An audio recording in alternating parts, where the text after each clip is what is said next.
Mon nom est Brenda, et ce que je vais vous raconter est une histoire qui m'est arrivée l'été dernier, une histoire qui m'a changé de bien des manières et que je n'oublierai jamais. Elle concerne ma belle-sœur Bianca, une femme qui adorait se vanter de son luxe et qui testait sans cesse les limites du tolérable. Mais ce qu'elle a tenté de faire cet été chez moi dépassait tout ce que j'aurais pu imaginer. Bianca était comme la tempête qui frappe soudainement, sans avertissement, avec tout le glamour et l'éclat que l'on peut imaginer. Des sacs à main de créateurs, des chaussures chères, des destinations de vacances exclusives, elle adorait être au centre de l'attention. Mais un matin, lorsqu'elle est venue chez nous, elle n'avait pas seulement son sourire habituel et son dernier accessoire de mode, mais aussi autre chose, une liste de magasins de luxe qu'elle voulait absolument visiter. « Brenda, tu dois vraiment m'aider », me dit-elle en me montrant sa liste, pleine de noms de magasins qui vendaient les meilleurs créateurs du monde. « Je veux renouveler ma garde-robe, vraiment refaire tout ça, tu sais. » Je n'étais pas surprise, c'était typiquement Bianca. Mais ensuite, arriva le moment qui allait tout changer. « Tu peux me prêter ta carte de crédit, s'il te plaît ? Je veux m'assurer qu'il n'y ait pas de surprise sur ma facture quand je serai dans les magasins, » me demanda-t-elle avec un sourire innocent. Ça semblait presque une petite faveur, mais en regardant dans ses yeux, je vis qu'elle était sérieuse. « Attends une minute, dis-je, tu veux utiliser ma carte de crédit ? Combien exactement ? Oh, juste environ 20 000 $, répondit-elle comme si elle me parlait d'une pizza à commander. Ça devrait suffire pour un bon renouvellement, non ? Je sentis l'air se couper dans mes poumons. 20 000 $, c'était plus que ce que je gagnerais en plusieurs mois. L'idée de dépenser une telle somme aussi facilement me semblait un coup de poing en plein visage. Mais au lieu de secouer la tête et de dire que ce n'était pas possible, je répondis calmement, « Bianca, je ne peux pas simplement te prêter cette somme. C'est bien trop. » Elle me lança un regard légèrement méprisant, presque comme si elle me faisait une faveur. « Tu ne comprends pas, n'est-ce pas ?» dit-elle, sa voix devenant plus tranchante. « Je ne peux pas continuer à porter des choses anciennes. Que vont penser les gens ? » Je n'en revenais pas. Qui parmi nous parlerait ainsi de vêtements ? Ce n'était que de la mode, rien de plus.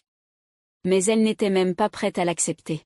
« Tu es ma famille, Brenda, » dit-elle, comme si elle me donnait une leçon de vie. « Ce n'est pas un gros problème, non ?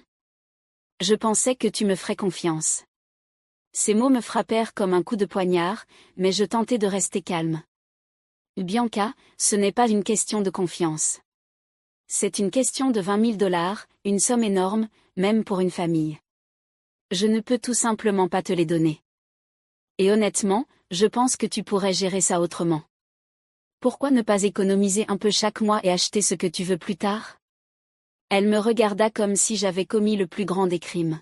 « Ce n'est pas comme ça qu'on agit quand on fait confiance à quelqu'un. » Elle croisa les bras et me lança un regard chargé de mépris. « Tu ne comprends pas comment fonctionne la vie, Brenda. J'en ai besoin, tu peux m'aider. » Quel est le problème ? Je ne pouvais y croire. Cette exigence, cette sensation de droit qu'elle affichait, c'était presque trop. Mais je maintenais ma position. « Bianca, » dis-je calmement, « je comprends que tu attaches de l'importance à la mode, mais 20 000 $, c'est trop. Ce n'est pas la manière dont je gère mon argent. J'espère que tu comprends. » Elle sauta presque de sa chaise, comme si cela renforçait sa détermination. « Tu es avare, Brenda. Tu es juste avare et tu ne sais pas comment profiter de la vie. Tu ne comprends même pas ce que ça signifie se faire plaisir. » Sa voix devenait de plus en plus forte et dramatique, et je pouvais voir la déception dans ses yeux. On aurait dit que j'avais commis le péché ultime. Mais au lieu de m'engager dans son drame, je restais calme. « C'est ton choix, Bianca, mais je ne vais pas te prêter cette somme. J'ai d'autres priorités, et tu dois l'accepter. » Elle quitta la pièce, mais je savais que ce n'était pas fini. Le lendemain, elle prit mon téléphone sans permission, ouvrit l'application bancaire et montra le solde de mon compte. « Tu vois, » dit-elle avec un sourire victorieux. « Tu pourrais le faire. Tu peux te le permettre. Tu es juste trop avare pour le faire. » Je laissai échapper un profond soupir avant de répondre. « Oui, je pourrais, mais ça ne signifie pas que je devrais. Je gagne mon argent en travaillant dur, Bianca. J'ai d'autres projets pour cet argent. Des réserves d'urgence, des plans d'épargne, des investissements importants. Tu ne comprends tout simplement pas.